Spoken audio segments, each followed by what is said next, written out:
আমি একটু বিমানটাকে ঠিক করে যেতে পারলাম না। একবার ঢুকে আসো। একজন মা যিনি ছেলেকে অনেক স্বপ্ন নিয়ে মানুষ করেছেন, আজ এক মা ছেলেকে হারিয়ে কেঁদে কেঁদে বুক বাসাচ্ছেন। মাত্র 6 মাস হলো ছেলেকে বিয়ে করিয়েছেন। রাজধানীর ঢাকা উত্তরায় মাইলস্টোন স্কুল অ্যান্ড কলেজে বিমান বিধ্বস্তে ছেলেকে হারিয়ে আহাজারিতে আকাশ বাতাস ভারী হয়ে উঠছে। মা ছেলের ছবিকে হাতে নিয়ে কাঁদছেন আর বলছেন, আমার সোনা, আমার কলিজা, আমার বুকের ধন, আরেকবার ফিরে আসো। এভাবেই ছেলেকে ফিরে পেতে কেঁদে কেঁদে বুক ভাসাচ্ছেন বিমান বিধ্বস্তে না ফেরার দেশে যাওয়া স্কোয়াড্রন লিডার তৌকির ইসলাম সাগরের মা। ছেলের ছবিতে চুমু খেয়ে বারবার আদর করে দিচ্ছেন এই হতভাগিনী মা। এত অল্প বয়সে নিজের কলিজার টুকরো ছেলেকে হারিয়ে পাগল প্রায় মায়ের অবস্থা।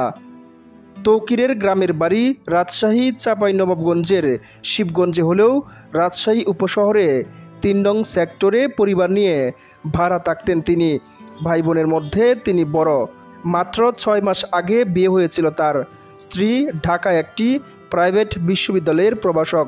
সংসারটা ঠিকমতো গড়ে উঠবে এই স্বপ্ন আর ভরসাই ছিল হয়তো দুইজনের, কিন্তু একটি দুর্ঘটনায় শেষ হয়ে গেল পুরো পরিবারটির স্বপ্ন।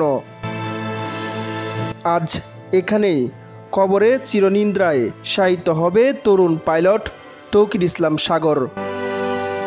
প্রথমবারের মতো তৌকির ইসলাম সাগর একক প্রশিক্ষণ ফ্লাইটে অংশ নিচ্ছিলেন। উড্ডয়নের কিছুক্ষণের মধ্যেই কন্ট্রোল রুমে ফোন করে জানান যে তার বিমান আর আকাশে ভাসছে না, মনে হচ্ছে বিমান নিচের দিকে পড়ে যাচ্ছে। কিন্তু একটা বুতাম চাপলেই প্যারাশুট দিয়ে বিমান থেকে নিরাপদে নেমে যেতে পারতেন পাইলট তৌকির।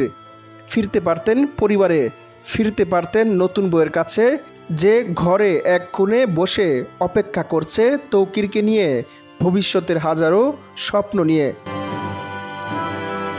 কিন্তু যে কোনো স্থানে বিমান পড়লে অনেক মৃত্যু ঘটবে ভেবে নিজের জীবনের কথা ভাবেননি তিনি। শেষ পর্যন্ত চেষ্টা করে গেছেন। আজ এই ঘটনায় সারা দেশের মানুষ শোকে স্তব্ধ।